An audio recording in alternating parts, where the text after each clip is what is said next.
Top quality और consistent performance के लिए सिर्फ सिल्वर पंप नाम याद रखना। ಗದಗ ಜಿಲ್ಲೆಯಲ್ಲಿ ಗ್ಯಾರಂಟಿ ಯೋಜನೆಗಳು ಸ್ಥಗಿತವಾಗಿವೆ. ಹೀಗಾಗಿ ಗೃಹಲಕ್ಷ್ಮಿಯರು ಸರ್ಕಾರದ ವಿರುದ್ಧ ಫುಲ್ ಗರಂ ಆಗಿದ್ದಾರೆ. ಯಾಕೆಂತಂದರೆ ಚುನಾವಣೆ ಸಂದರ್ಭದಲ್ಲಿ ಭರವಸೆ ನೀಡಿ ಆಯ್ಕೆಯಾಗಿದ್ದಾರೆ. ಈಗ ನಮಗೆ ಬೇಕಾಬಿಟ್ಟು 3 ತಿಂಗಳು 6 ತಿಂಗಳು ಹಣ ಆಗ್ತಾಯಿದ್ದಾರೆ. ಇದು ನಮಗೆ ಸಾಕಷ್ಟು ಸಮಸ್ಯೆ ಆಗ್ತದೆ ಅಂತೇಳಿ ಅವರು ಈಗ ಸರ್ಕಾರದ ವಿರುದ್ಧ ಆಕ್ರೋಶ ವ್ಯಕ್ತಪಡಿಸಿದ್ದಾರೆ. ಈಗ ನಾವು ಗದಗ ಜಿಲ್ಲೆ ಲಕ್ಷ್ಮೇಶ್ವರ ತಾಲೂಕಿನಲ್ಲಿದ್ದೀವಿ.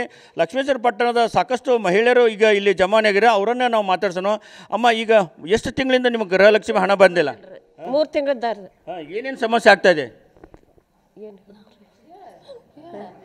ಏನು ಸಾಲ ಮಾಡ್ಯಾವ್ರಿ, ಅದಕ್ಕೆ ತುಂಬಾಕ ಅದಕ್ಕೆ ಬೇಕ್ರಿ. ಹ್ಞೂ ರೀ, ಮೊಮ್ಮಗಳ ಮದುವೆ ಬಂದತ್ರಿ. ಹ್ಞೂ ರೀ. ಈಗ ಅದೇ ನೀವು ಭರವಸೆ ಕೊಟ್ರಂತ ನೀವೆಲ್ಲ ಮತ ಹಾಕಿದ್ರಿ, ಓಟ್ ಹಾಕಿರಿ. ಈಗ ಹ್ಞೂ ರೀ, ಈಗ ಬಂದೇ ಇಲ್ರಿ. ನೀವು ಮಾತಾಡಿ. ನಿಮ್ಗೆ ಎಷ್ಟು ತಿಂಗಳಿಂದ ಬಂದಿಲ್ಲ? 3 ತಿಂಗಳದ್ದು ಬಂದಿಲ್ಲ ಸರ.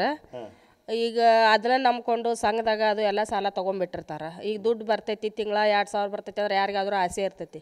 ಮಂತ್ಯನ ಪರಿಸ್ಥಿತಿ ವಜ್ಜ ಇರ್ತೈತಿ, ಬಡತನ ಪರಿಸ್ಥಿತಿ ಇರ್ತೈತಿ, ಮದುವೆ ಶ್ರೀಮಂತ ಕಾರ್ಯ ಏನೇನೋ ಕಾರಣಗಳಿಂದ ಸಂಘದೊಳಗೆ ಸಾಲ ತೊಗೊಂಡಿರ್ತಾರೆ. ಈಗ ಅದ ದುಡ್ಡನ್ನು ನೆಚ್ಕೊಂಡು ಈಗ ಬಡ ಜೀವನ ಮಾಡೋರು ಸಾಲ ತೊಗೊಂಡಿರ್ತಾರೆ. ಈಗ ಭರವಸೆ ಕೊಟ್ಟು ಓಟ್ ಹಾಕಿಸ್ಕೊಂಡು ಈಗ ದುಡ್ಡು ಕೊಡಂಗಿಲ್ಲ ಅಂತೇಳಿ ಅಂದು ಬಿಟ್ರೆ ಬಡವ್ರಿಗೆಲ್ಲ ಸಮಸ್ಯೆ ಆಗ್ತೈತಿ. ಆಮ್ಯಾಗ ಇದು ಫ್ರೀ ಬಸ್ ಮಾಡಿದ್ರು ಅದು ಎಲ್ಲರಿಗೂ ಆಸೆ. ಈಗ ನಾವೇನಂತೀವಿ ಅಂದ್ರೆ ಹೇಳಿದ ಪ್ರಕಾರ ನಡ್ಕೋಬೇಕು. ಇಲ್ಲ ಫ್ರೀ ಬಸ್ಸು ಬಂದ್ ಮಾಡಲಿ, ಗೃಹಲಕ್ಷ್ಮಿನೂ ಬಂದ್ ಮಾಡಲಿ. ಈಗ ಏಜ್ ಆದವ್ರಿಗೆ ದುಡ್ಡು ಬರ್ತಾ ಇಲ್ಲ, ವಿಧವಾ ವೇತನ ಬರ್ತಾ ಇಲ್ಲ. ಆಮೇಗಿದ್ದ ಶಾಲೆ ಮಕ್ಕಳಿಗೆ ಸಮಸ್ಯೆ ಆಗೈತಿ. ಫ್ರೀ ಬಸ್ ಆಗಿರೋದ್ರಿಂದ ಹುಡುಗರಿಗೆ ಕಾಲೇಜ್ ಹೋಗಾಕ ಬರೋಕೆ ಸಮಸ್ಯೆ ಆಗ್ತೈತಿ. ಎಲ್ಲ ಬಂದ್ ಮಾಡಲಿ, ಒಂದು ಇಲ್ಲ ಹೇಳಿದ ಪ್ರಕಾರ ನಡ್ಕೊಳ್ಳಿ. ಇಷ್ಟು ಸಿದ್ದರಾಮಯ್ಯ ಅಂತಾರೆ ನಾವು ನುಡಿದಂತೆ ನಡೆದ ಸರ್ಕಾರ ಅಂತೇಳಿ. ಹೀಗಾಗಿ ಮತ್ತೀಗ ಅವರು ನಿಮ್ಗೆ ಭರವಸೆ ಕೊಟ್ಟಿದ್ದಾರೆ, ಭರವಸೆ ತಕ್ಕಂತೆ ನಿಮ್ಗೆ ಹಣ ಬರ್ತಾ ಇದೆ ಸರ್. ನಡ್ಕೋತಿಲ್ಲಲ್ಲ ಸರ್, 3 ತಿಂಗಳಾಯ್ತು ಅವ್ರು ಹೇಳಿದ ತಕ್ಕಂಗೆ ನಡ್ಕೋತಾನೆ ಇಲ್ಲ. ಈಗ ಮತ್ತು ಎಲ್ಲ ಸಂಘದಾಗ ಅದು ನಂಬಿ ಸಾಲ ತೆಗೆಸ್ಕೊಂಡ್ಬಿಟ್ಟಿರ್ತೀವಿ ನಾವು ಬಡವರು.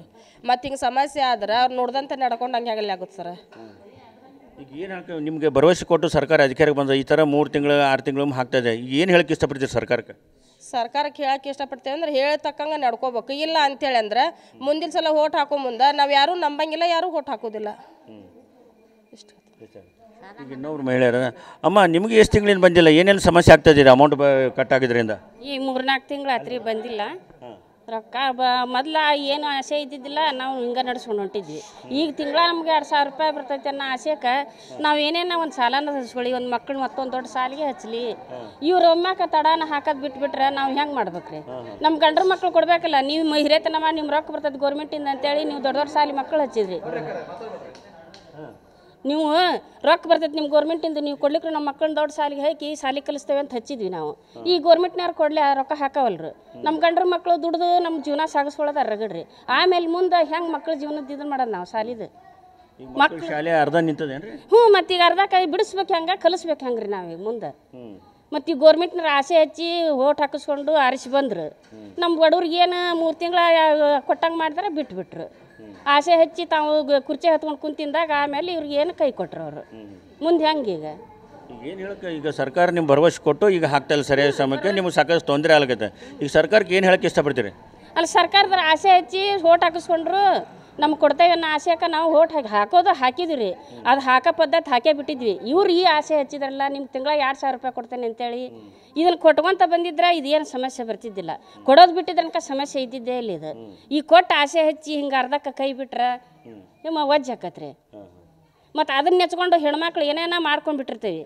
ಒಂದು ಸಾಲನ ಮಾಡ್ಕೊಂಡಿರ್ತೇವೆ, ಮತ್ತೊಂದು ಸಾಲಿಗೆ ಮಕ್ಕಳನ್ನ ಕಳಿಸ್ಬೇಕನ್ನೋ ಆಸೆಗೆ ಕಳಿಸಿರ್ತೀವಿ. ಅದನ್ನ ಹಿಂಗೆ ಮಾಡಿದ್ರೆ ನಾವು ದುಡಿಯೋರೆಲ್ಲ ಮಾಡಿರಲ್ಲ. ಮನ್ಯಾಗ ಕೂತ್ಕೊಂಡು ಈ ದೊಡ್ಡ ಸಾಲಿಗೆ ಮಕ್ಕಳನ್ನ ಹಚ್ಚಿಂದಾಗ ಅವ್ರನ್ನ ಅರ್ಧಕ್ಕೆ ಬಿಡಿಸ್ತೀರ ಕಳಿಸ್ತೀರಿ. ನಾವು ಹೆಂಗೆ ಮುಂದೆ ಇದನ್ನು ಮಾಡ್ಬೇಕ್ರಿ? ಅವ್ರನ್ನ ಮಕ್ಕಳ ಜೀವನನ ಹಾಳು ಮಾಡ್ತಾರೆ. ಇದು ಏನು ಲಕ್ಷ್ಮೇಶ್ವರ ಪಟ್ಟಣದ ಮಹಿಳೆಯರ ಮಾತು. ಏನು ನಾವು ಸರ್ಕಾರಕ್ಕೆ ನಾವೇ ಏನಾಗಿ ಕೇಳಿಲ್ಲ, ಸರ್ಕಾರವೇ ಚುನಾವಣೆ ಸಂದರ್ಭದಲ್ಲಿ ಭರವಸೆ ಕೊಟ್ಟಿದ್ದಾರೆ. ಹೀಗಾಗಿ ನಾವು ಸಾಕಷ್ಟು ಮಕ್ಕಳ ಶಿಕ್ಷಣ ಆಗಿರ್ಬೋದು, ಕುಟುಂಬ ನಿರ್ವಹಣೆ ಮತ್ತು ಅದನ್ನೇ ನೆಚ್ಚಿ ನಾವು ಸಾಲ ಸೋಲ ಮಾಡಿದ್ವಿ. ಆದರೆ ಈಗ ಸರ್ಕಾರ 3 ತಿಂಗಳಾದರೂ ಕೂಡ ನಮ್ಗೆ ಹಣ ಹಾಕಿಲ್ಲ. ಹೀಗಾಗಿ ನಮಗೆ ಸಾಕಷ್ಟು ಸಮಸ್ಯೆ ಆಗ್ತಿದೆ. ಇದು ಸರ್ಕಾರ ನಮಗೆ ಮೋಸ ಮಾಡಿದೆ ಅಂತ ಆಕ್ರೋಶ ಇಲ್ಲಿನ ಮಹಿಳೆಯರು ವ್ಯಕ್ತಪಡಿಸ್ತಾ ಇದ್ದಾರೆ. ಕ್ಯಾಮ್ರಾಮನ್ ಶಂಭು ಜೊತೆ ಸಂಜೀವ್ ಪಾಂಡ್ರೆ, TV9 ಗದಗ್.